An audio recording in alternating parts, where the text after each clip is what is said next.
नमस्कार, मी सागर जोशी. आपण पाहत आहात एनडीटीव्ही मराठीचं विशेष बातमीपत्र महाराष्ट्रनामा. महाराष्ट्र सरकारनं सर्वसामान्यांच्या हितासाठी कोणते निर्णय घेतलेत, कोणत्या योजना राज्यात राबवल्या ज्यामुळे राज्याचा चेहरा मोहरा बदलतोय, याची माहिती आम्ही तुम्हाला या बातमीपत्रात देणार आहोत. महात्मा ज्योतिराव फुले शेतकरी कर्जमुक्ती योजनेच्या लाभार्थ्यांसाठी राज्य सरकारनं एक अत्यंत ऐतिहासिक आणि मोठा निर्णय घेतला.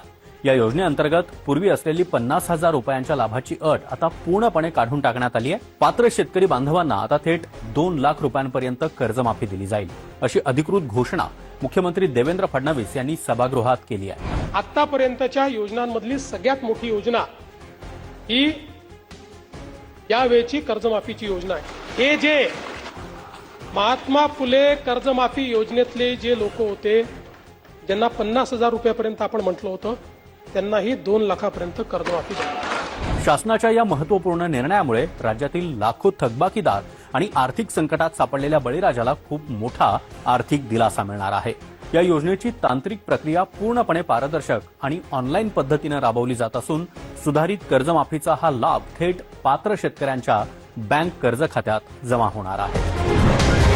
मुंबईतील आयनॉक्स चित्रपटगृहामध्ये फडणवीस यांच्या प्रमुख उपस्थितीमध्ये पंढरपूर वारी आणि संतांच्या पाऊलखुणा या विशेष माहितीपटाचा प्रीमियर शो उत्साहात पार पडला. माहिती आणि जनसंपर्क महासंचालनालय आणि वॉर्नर ब्रदर्स डिस्कव्हरी वाहिनी यांच्या संयुक्त विद्यमानं या 22 मिनिटांच्या देखण्या माहितीपटाची निर्मिती करण्यात आली आहे. वारी ही देशातील सर्वात प्राचीन भक्ती परंपरा असून ती महाराष्ट्राचं सांस्कृतिक संचित असल्याचं प्रतिपादन मुख्यमंत्री देवेंद्र फडणवीस यांनी यावेळी केलं. हा माहितीपट मराठी, हिंदी, इंग्रजीसह एकूण 8 भाषांमध्ये डबिंग करण्यात आलाय. डिस्कव्हरीच्या 9 उपग्रह वाहिन्यांवरून त्याचं जागतिक स्तरावर प्रसारण देखील केलं जात आहे. डिजिटल युगातील या महत्वपूर्ण दस्तऐवजीकरणामुळे महाराष्ट्राचा अलौकिक वारी सोहळा आणि समतेचा संदेश आता जागतिक स्तरावर पोहोचण्यास मोठी मदत होणार आहे.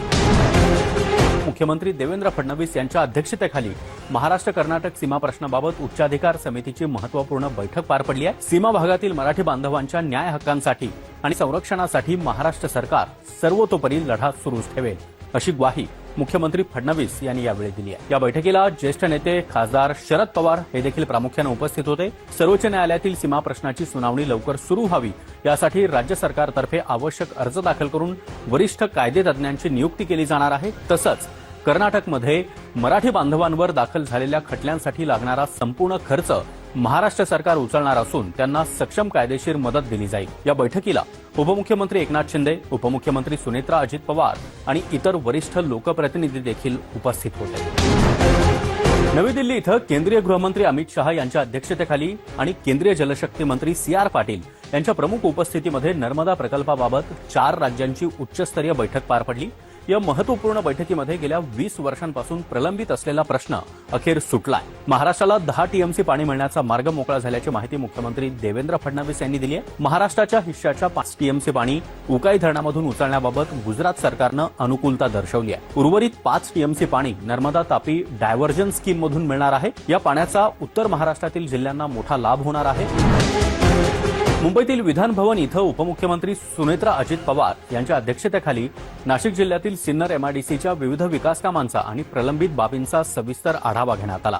सिन्नर परिसरामधील औद्योगिक विकासाला गती देण्यासाठी आवश्यक पायाभूत सुविधांची निर्मिती, प्रलंबित कामं तातडीनं पूर्ण करणं आणि विविध शासकीय विभागांमधील समन्वय अधिक मजबूत करण्याबाबत उपमुख्यमंत्री सुनेत्रा पवार यांनी संबंधित वरिष्ठ अधिकाऱ्यांना आवश्यक त्या सूचना दिल्या. प्रशासनानं युद्धपातळीवर तातडीनं कार्यवाही करावी असे स्पष्ट निर्देश त्यांनी यावेळी दिले. मुख्यमंत्री देवेंद्र फडणवीस यांच्या हस्ते नागपूर इथं मुख्यमंत्री तीर्थदर्शन योजनेअंतर्गत आयोजित बोधगया दर्शन रेल्वे यात्रेचा हिरवा झेंडा दाखवून उत्साहात शुभारंभ करण्यात आला. या विशेष यात्रेसाठी निघालेल्या सुमारे यात्रेकरूंना प्रातिनिधिक स्वरूपामध्ये मोफत प्रवास तिकिटांचं वाटप देखील करण्यात आलं. भगवान गौतम बुद्धांच्या विचारांचे मुख्य प्रेरणास्त्रोत असलेल्या बोधगया क्षेत्राचं दर्शन घेण्याची ज्येष्ठ नागरिकांची इच्छा पूर्ण व्हावी या उद्देशानं राज्य सरकारनं ही योजना सुरू केली आहे. यात्रेकरूंमध्ये अत्यंत आनंदाचं वातावरण पाहायला मिळत आहे. तर या होत्या या आठवड्याच्या महत्त्वाच्या बातम्या.